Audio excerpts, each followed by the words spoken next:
കുറച്ച് ദിവസത്തെ ആശുപത്രിവാസമൊക്കെ കഴിഞ്ഞ് വീട്ടിലേക്ക് പോകുന്നതിൻ്റെ സന്തോഷമാണ് കണ്ണൻകുട്ടിയുടെ മുഖത്ത് കാണുന്നത്. ഇപ്പോൾ കല്യാണിക്ക് എന്തായാലും കുറച്ച് കനത്തിൽ തന്നെ എന്തെങ്കിലും വാങ്ങിക്കൊണ്ട് എന്ന് വിചാരിച്ചിട്ട് ഞങ്ങൾ തണ്ണിമത്തൻ വാങ്ങാൻ ഇറങ്ങിയതായിരുന്നു കേട്ടോ. അവൾക്ക് തണ്ണിമത്തനൊക്കെ ഭയങ്കര ഇഷ്ടമാണ്. അപ്പോൾ പോയ സമയത്ത് ഒരെണ്ണം മേടിച്ച് കൊടുത്തിട്ടുണ്ടായിരുന്നു, ഫ്രിഡ്ജിലൊക്കെ വെച്ച് കഴിച്ചോ എന്നൊക്കെ പറഞ്ഞു. അതൊക്കെ ആൾ കഴിച്ചു എന്ന് പറഞ്ഞു. ചില സാധനങ്ങൾ മാത്രമേ ആളങ്ങനെ കഴിക്കുകയുള്ളൂ. പിന്നെ നമ്മൾ വേണമെന്നൊക്കെ പറഞ്ഞ് വാങ്ങിയാലും ഒരു കുറച്ചൊക്കെ കഴിച്ച് കഴിയുമ്പോൾ പിന്നെ അതിൻ്റെ ഒരു പൂതിയൊക്കെ അവൾക്ക് മാറാറുണ്ട് കേട്ടോ. അപ്പോൾ ഞങ്ങൾ വഴിയിൽ വെച്ചൊക്കെ ഫുൾ അപ്ഡേഷൻ കൊടുത്തുകൊണ്ടിരിക്കുന്നുണ്ടായിരുന്നു. വീട് എത്താറായി, വഴിയിലേക്ക് വന്ന് നിന്നോളോ, വണ്ടി അങ്ങോട്ടേക്ക് എടുക്കുന്നില്ല എന്നൊക്കെ പറഞ്ഞിട്ടുണ്ടായിരുന്നു. അപ്പം അമ്മാമ്മയും മോളും വന്ന് നിൽക്കുന്നൊക്കെ ഉണ്ടായിരുന്നു കേട്ടോ. അപ്പോൾ കല്യാണി കുട്ടിയുടെ മുഖത്തൊരു കുഞ്ഞു ചിരിയൊക്കെ ഉണ്ടെങ്കിലും എനിക്കറിയാം അവിടെ നിന്ന് അച്ചാച്ചനെ അമ്മാമ്മേനെ വിട്ട് വരാനൊന്നും അത്രയ്ക്ക് ഇഷ്ടമൊന്നും ആൾക്കില്ല എന്നുള്ളത്.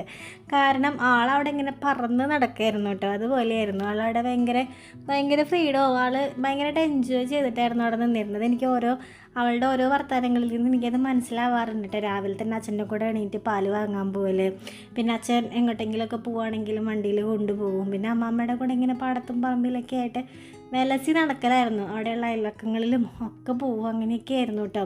അപ്പോൾ അതിൽ നിന്നൊക്കെ ഇവിടെ വന്നു കഴിഞ്ഞപ്പോൾ നമ്മുടെ വീടിൻ്റെ ഉള്ളിൽ തന്നെയാണല്ലോ. അപ്പം അതിൽ നിന്നൊക്കെ ഒരു വ്യത്യാസം വന്നപ്പോൾ ആൾക്കൊരു വിഷമമൊക്കെ ഉണ്ടായിരുന്നു. പിന്നെ വീടെത്തിയപ്പോൾ പിന്നെ എനിക്ക് ആ വിഷമമൊന്നും നോക്കാനായുള്ള നേരെ ഉണ്ടായിരുന്നില്ല കേട്ടോ.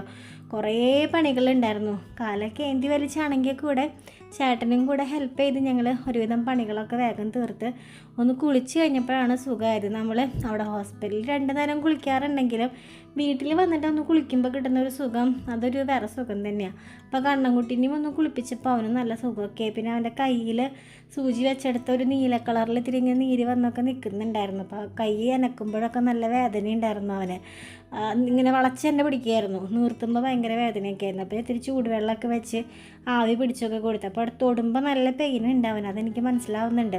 ഇങ്ങനെ വീട്ടിൽ വന്നിട്ടും ഒരു പെയിൻ അങ്ങനെ ഉണ്ടാവാറില്ല കേട്ടോ. പക്ഷേ ഇപ്രാവശ്യം നല്ലപോലെ ബൾജായിട്ടൊക്കെ ഉണ്ടായിരുന്നു ആ സൂചി വെച്ചിരുന്ന സ്ഥലത്തൊക്കെ. പിന്നെ 4 പ്രാവശ്യം ഞാൻ പറഞ്ഞല്ലോ, 4ാമത്തെ സൂചിയായിരുന്നു മറ്റി കുത്തിയിട്ടുണ്ടായിരുന്നത്. അപ്പോൾ കല്യാണി ഇങ്ങനെ നോക്കി നിൽക്കാം, അമ്മ ചൂടുവെള്ളമാണോ, അവന് വേദന എടുക്കുമോ എന്നൊക്കെ ചോദിച്ചു. അപ്പം ഞാൻ ചൂടൊക്കെ ഇങ്ങനെ കളഞ്ഞിട്ട് അതിൻ്റെ ആവി മാത്രമായിരുന്നു ഒന്ന് കൊള്ളിക്കുന്നുണ്ടായിരുന്നത്.